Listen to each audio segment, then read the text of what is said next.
Hello, everyone, and welcome to our 40th episode of In the Trenches, Kroll's weekly cyber threat intelligence briefing. This is Keith Wojcicki, Global Head of Threat Intelligence for Kroll. This week, we are joined by George Glass, Mukesh Nagar, Dave Truman, Ryan Hicks, and of course, our in-house ransomware expert, Sarah Becker, which are all from our cyber threat intelligence team. Today is March 4th, 2024, and we'll be covering the most recent trends that our threat intelligence team is witnessing in the trenches. So let's talk news you can use from March 4th, 2024. The Cybersecurity and Infrastructure Security Agency, as we all know is CISA, and the FBI and the Department of Health of Human Services, HHS, have released an updated joint advisory for Black Cat and Alpha V with new indicators of compromise and TTPs, or tactics, techniques, and procedures. The advisory comes as an urgent warning to the healthcare sector due to the ransomware group recently primarily targeting healthcare organizations. And Sarah will talk about that later on in the briefing. Additionally, a joint advisory from the FBI and NSA has been released warning Russia state-sponsored cyber actors are using compromised edge routers to facilitate malicious activity worldwide. The details of the TTPs of compromises dating back to 2022, which a wide range of industry verticals using MuBot, which is a botnet that installs open SSH Trojans on compromised hardware. They're using the access for initiating spear phishing campaigns. With this in mind, stay vigilant and verify before clicking, scrutinize unexpected results, and as I was told on several occasions, if a good-looking one comes up to you and wants to talk, it's probably a scam. Same as this, if it doesn't look right, it's probably a scam. So finally, as ransomware groups escalate their tactics, they're also showing signs of heightened greed. According to a source that we have, a member of the Alpha V ransomware gang revealed that the group received a substantial ransom payout, probably around 20 million or so, but failed to distribute amongst all its members. Really, this really not only heightens the lack of profit sharing within the group, but also suggests the underlying trust issues and potential friction among these ranks. So kind of looking at that, we're monitoring to see what's going to happen next. So if you have any questions, concerns, please connect with Kroll at cti@kroll.com. That's cti@kroll.com. Now let's get into today's briefing. We're going to cover the following trends our team is concentrating on. We're going to talk about the ScreenConnect vulnerability. We're going to talk about PIKABOT and stealing campaigns, targets, cloud-based infrastructure, and we're going to do our malware spotlight with Ryan, and of course, ransomware roundup with Sarah. So with that, I'm going to turn it to Dave. The CTI team led by your expertise, SOC analyst, has identified a campaign exploiting ScreenConnect. And this is not just another threat actor, but a big player in the game. Can you provide us the details what you and the team have discovered? Yeah, thank you. Kroll CTI discovered a campaign exploiting the recent ScreenConnect vulnerability to deploy a new variant of the BabyShark malware. BabyShark is written in Visual Basic script and is used by the espionage-focused APT group Kimsuki, first seen targeting Korean think tanks. The threat actor used remote access obtained via compromising ScreenConnect to run a remote script with MSHTA via an interactive command prompt. The domain in question has been uploaded in VirusTotal previously to our investigation, indicating it is likely that more than one organization was being targeted. Next slide, please. The first stage downloaded via MSHTA was heavily obfuscated, with both randomly generated variable names and randomized junk code, alongside more obfuscated code nested inside hexadecimal encoding. Once fully deobfuscated, the code can be seen downloading another stage from the same domain via a different URL. It is worth noting the obfuscation, variable names, junk code, along with the nested URLs are all generated on the fly by the C2 server, so the hash and the second stage URL will be different every time. Next slide, please. The second stage is the crux of the malware. It performs 3 sets of functionality. It sets VBA warning registry keys for Word, Excel within Office versions 2010, 2013, and 2016, meaning that untrusted macros will run without further notification. It performs a series of information stealing commands via cmd.exe, redirecting to a collection file. These commands gather various information about the host, such as user, process, and security information. This data is then encoded into a certificate file using certutil command and uploaded to the C2 server. It then sets up a once per minute scheduled task that calls a script that in turn tries to download and execute a third payload from the C2 server. During testing, we never got anything returned from this payload. This might be because the C2 server is only set to return something when told to do so after the stolen information has been reviewed. Thus, the task acts as a sort of loader. Of note here is that the script is hidden within an alternate data stream, and the name of the script and task starts with the letters capital U, lowercase s, lowercase o. Next slide, please. In comparison to the original BabyShark malware, which was first discovered by Unit 42 in 2019 and associated to the group Kinsuki by them, that version also turned off the same VBA warning registry keys, performed a smaller set of information gathering commands, the majority of which were present in both variants. It also wrapped its data in a certificate and uploaded in the same manner. Finally, whilst an auto-run key was used rather than a scheduled task, it also established a frequent attempt to download and execute further code, the name of that file being downloaded and executed also starting with the letters capital U, lowercase s, lowercase o. Thank you. Keith? Thank you, Dave, for the update. We'll be continuing to follow this new variant, as we're calling it Toddler Shark. George, you're working on a new PIKABOT issue. Can you provide us some details on the research that you're seeing? Thank you very much, Keith. Yes, my arch nemesis has struck again. KTA 248, a threat actor, I guess most commonly known to deploy PIKABOT, Darkgate, and once upon a time QuackBot as well. There are two campaigns that we are really taking a very close look at. Firstly, what appears to be the first PIKABOT campaign that this particular threat actor has launched in 2024, which began on or around the 2nd of February this year. The payloads consist of a new version of the PIKABOT malware, 1.8.32-beta. This appears to have been launched with the new campaigns. We weren't seeing that version prior to that. There's also a number of significant changes to the command and control and encryption mechanisms, which are detailed in the report. But some of the runs that we saw for this attempted to hide in what appears to be Slack communications. The second campaign, which I believe is the most important, just from a change of tactics, techniques, and procedures by this particular threat actor, sought to steal and collect NTLM hashes from victims via HTML attachments. The remote file that the HTML attachment tries to contact is running an in-packet SMB server, which is designed to negotiate the NTLM handshake. When examining the HTML, you can see that the threat actor has essentially just copy and pasted a placeholder Latin script, which really kind of indicates that this particular campaign wasn't sort of ready for prime time, although we did see it used as part of reply chain style email attacks, which is fairly classic for KTA 248. When I took a closer look at the NTLM exchange, the handshake, and the challenge, the NTLM challenge is always set to be a selection of the character A.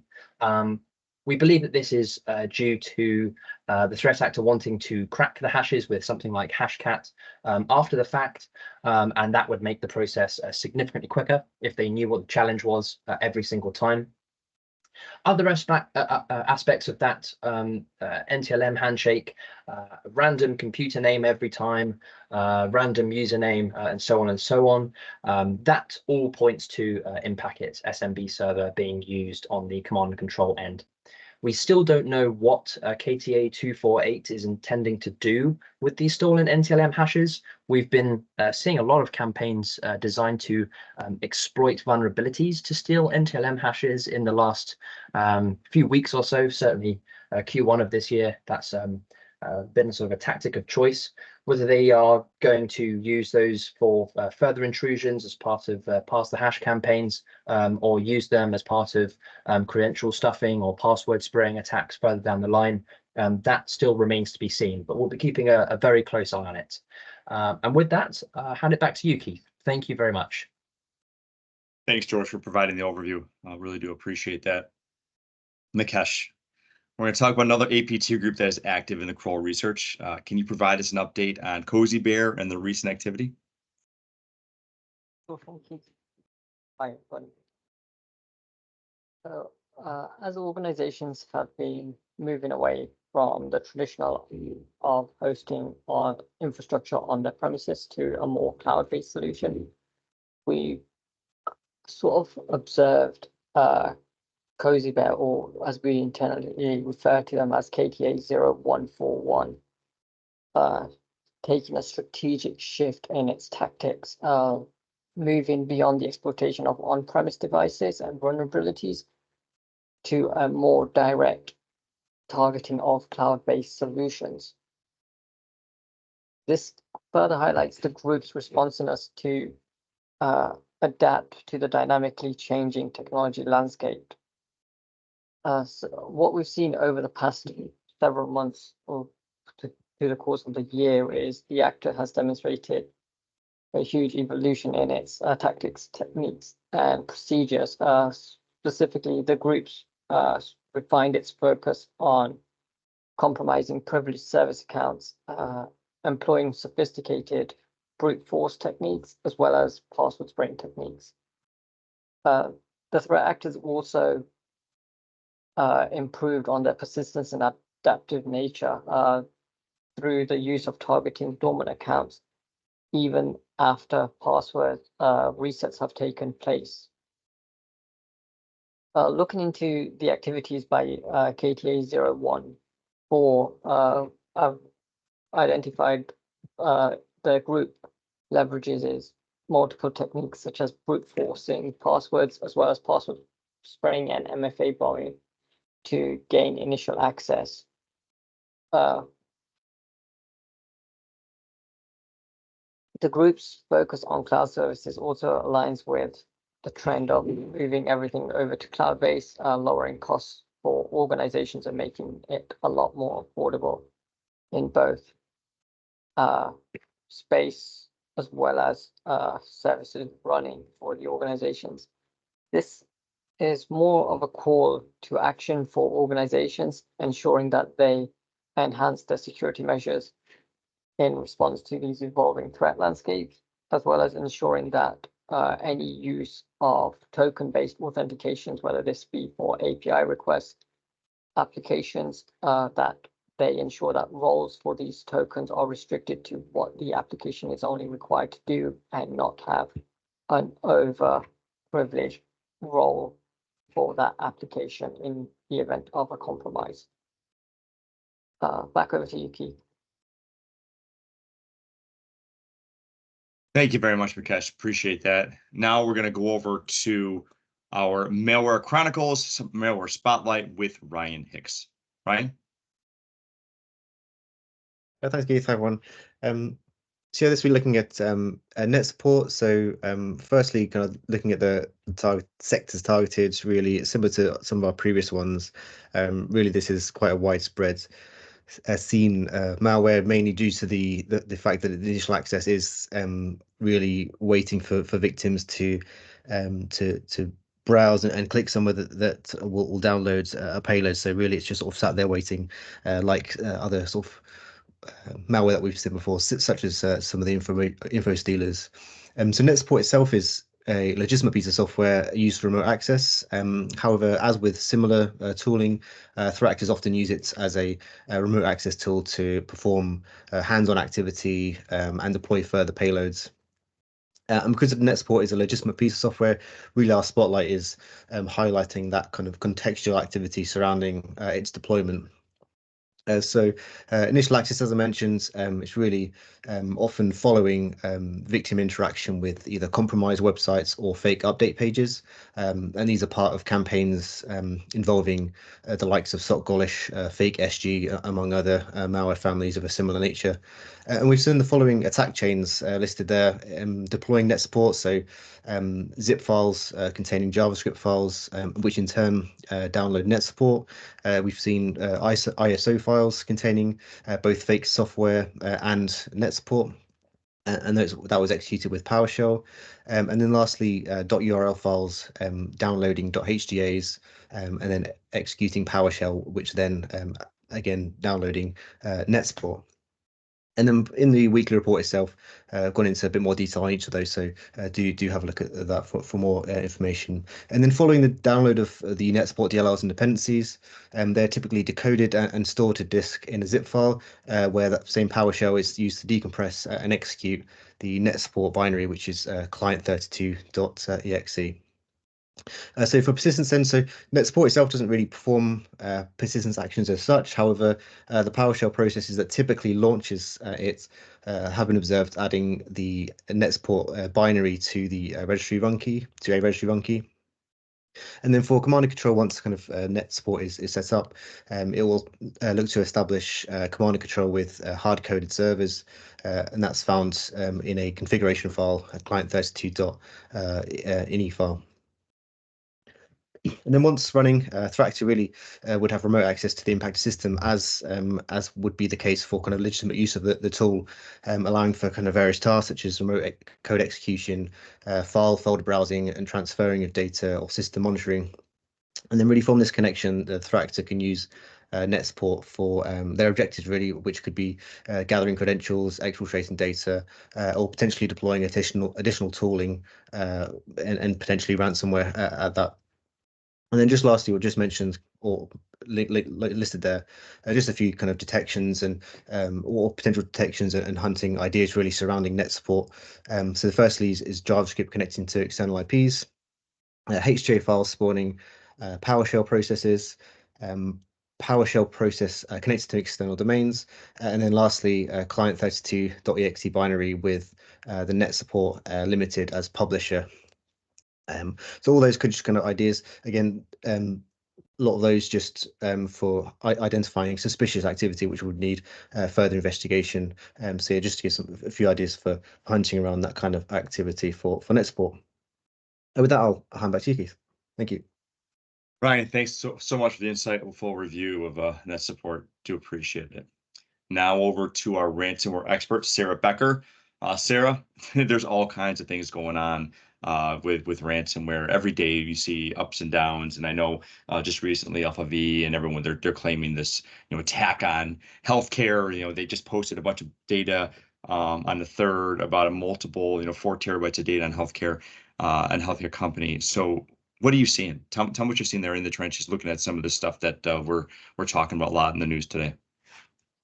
Yeah, no problem, Keith. So yeah, just to even reiterate that we have seen a lot of ransomware groups targeting healthcare. So again, with the issued statement from CISA just saying that a lot of healthcare facilities are being targeted, but one of the big ones is the United Health with Optum. That was the recent attack that impacted all the Change Healthcare payment platforms, is now being linked by researchers to Black Hat. So earlier stories were saying that after Change Healthcare issued that warning statement, United Health did state in an SEC 8K filing that they suspected it was a nation state group. As it turns out later, it's not. It was Black Hat. Change Healthcare, before Black Hat had claimed this attack, Change Healthcare was conducting different meetings with various other healthcare industry partners just to kind of keep an updated ongoing incident situation with their partners, just disclosing about what's going on. One of the partners did tell Bleeping Computer in earlier reports that the attack was linked to Black Hat, but again, the group wasn't claiming it in those earlier reports. And then another source was stating that it was a possible connection to the ScreenConnect flaw, which is the CVE 2024-1709. So after all of that, although everyone was stating it was a part of the ScreenConnect flaw, Black Hat's recent posting and claiming of this attack, the group did advise that they did not use that ConnectWise exploit as their initial access vector. So that kind of disproves some of the recent claims. So on February 28th, that's when Black Hat claimed the official attack on their data leak site. So they did post it. And according to their post, the ransomware group exfiltrated 6 terabytes of highly selective data and listed the affected partners. As long with that list too, they even said that thousands of other insurance providers, etc., was affected by this attack. The post also claims that after 8 days, and Change Healthcare has not restored its operations, and they choose to play a very risky game, hence their announcement, which was February 28th. So then on the next day, February 29th, the post has since been removed from the ransomware group's data leak site. This is possibly indicating that a ransom has been paid or negotiations are ongoing. It hasn't been confirmed yet. There are rumors surrounding a lot of the different dark web forums that we've been monitoring, at least as of today, that maybe a ransom has been paid or something else is going on with the ransomware group. So we are staying up to date and we are monitoring the situation just to see how the news develops further. That's all for me, Keith. Thank you, Sarah, for the amazing work and cutting edge intel. With that, today is Little Known Fact Day. Did you know that the sentence, "The quick brown fox jumps over the lazy dog," uses every letter of the alphabet? So take a look at that. That's kind of neat. I would like to thank everybody that's taken the time to tune in to today's Kroll's weekly cyber threat intelligence briefing. I would also like to give a quick shout out to my team, the U.S. Secret Service hockey team, who beat the FBI 3-2 in 4 overtimes. Great work, congratulations. Raised a lot of money for Heroes organization, which you guys can look up, but it's a phenomenal organization. And congrats on winning the Director's Cup for 2024. We hope you found the session today informative. If you have any follow-up questions about this briefing or any other questions, please contact the CTI team at cti@kroll.com. That's cti@kroll.com. Thank you so much and have a wonderful first week in March.